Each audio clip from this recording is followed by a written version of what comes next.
नमस्कार, मैं हूं स्वप्निल वर्मा और आप सभी देख रहे हैं TV9 बिहार झारखंड। प्रधानमंत्री नरेंद्र मोदी के सरकार के खिलाफ लाया गया अविश्वास प्रस्ताव नाकाम साबित हुआ और विपक्ष की गैर मौजूदगी में ध्वनिमत से खारिज हो गया। वहीं अविश्वास प्रस्ताव पर बहस के दौरान लोक जनशक्ति पार्टी रामविलास के अध्यक्ष चिराग पासवान को बोलने का मौका भी मिला। इस दौरान उन्होंने जहां केंद्र सरकार और प्रधानमंत्री के कामों की सराहना की, तो वहीं बिहार की महागठबंधन सरकार पर जमकर हमला भी बोला। मणिपुर में महिलाओं के साथ हो रहे दुर्व्यवहार की घटना के साथ ही चिराग पासवान ने बीते दिनों बिहार में महिलाओं और लड़कियों पर हुए अत्याचार के मामले उठाते हुए विपक्ष से सवाल करते हुए कहा कि जो लोग मणिपुर की घटना पर आंसू बहा रहे हैं, उन लोगों को बिहार के दरभंगा, मुजफ्फरपुर, अरवल की घटना पर भी क्यों चुप्पी साध रखे हैं? ऐसा दोहरा चरित्र क्यों है? सर, ये लोग गए थे मणिपुर, बहुत अच्छी बात है, जाना चाहिए ये, पर सर ये कलेक्टिव रिस्पॉन्सिबिलिटी होनी चाहिए, सेलेक्टिव रिस्पॉन्सिबिलिटी नहीं। सर, जो लोग मणिपुर गए थे यही लोग सर बिहार भी गए थे। बिहार में क्यों नहीं ये लोग गए दरभंगा? क्यों नहीं गए ये लोग अरवल? क्यों नहीं गए ये लोग मुजफ्फरपुर? अभी बछवाड़ा में सर एक छोटी सी बच्ची के साथ दुष्कर्म करके 10 साल की बच्ची, उसको तेजाब छिड़क कर उसको जलाकर मार दिया गया। उसके शरीर को अपने ही घर में 10 फीट गड्ढे में उसको दफना दिया गया। दलित महिला के साथ सर मुजफ्फरपुर में दुष्कर्म करके उसके शरीर को 2 टुकड़ों में काटकर अर्धनग्न व्यवस्था में सर खेत में फेंक दिया गया। क्यों नहीं गए ये लोग वहां पर? अपने गठबंधन को तो मजबूत करने गए, पर क्यों नहीं ऐसे परिवारों से जाकर मिले? तो सर ये सेलेक्टिव रिस्पॉन्सिबिलिटी जब निभाते हैं।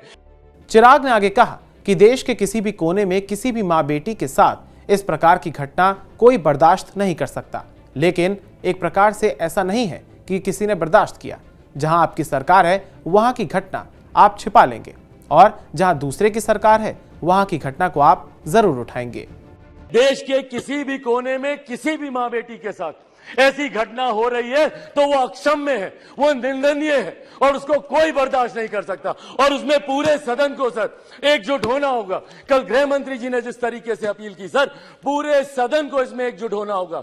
इसमें आप आइसोलेट करके नहीं देख सकते कि जहां आपकी सरकार है वहां की घटनाओं को आप छुपाएंगे और जहां दूसरों की सरकार है वहां की घटनाओं को आप उठाएंगे। आपको चर्चा करनी होगी बंगाल पर, चर्चा करनी होगी आपको बिहार पर, चर्चा करनी होगी आपको राजस्थान पर, चर्चा करनी होगी आपको कर्नाटका पर।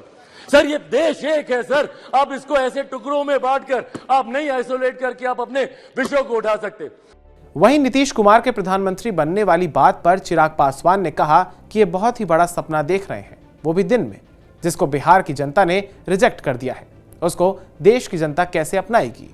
बिहार के युवा, देश भर के युवा सर देश को दुनिया की तीसरी सबसे बड़ी अर्थव्यवस्था बनते हुए देखना चाहते हैं। 2047 में हमारे देश को एक विकसित देश के तौर पर देखना चाहते हैं और इस सपने को कोई पूरा कर सकता है तो वो सिर्फ और सिर्फ हमारे आज के प्रधानमंत्री आदरणीय नरेंद्र मोदी जी ही पूरा कर सकते हैं।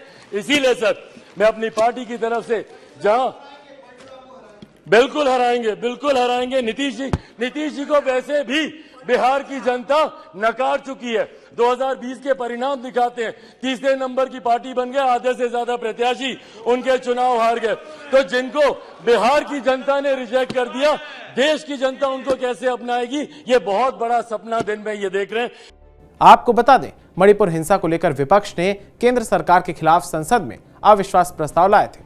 इस प्रस्ताव पर प्रधानमंत्री नरेंद्र मोदी ने रिकॉर्ड 2 घंटे से ज्यादा समय का भाषण दिया।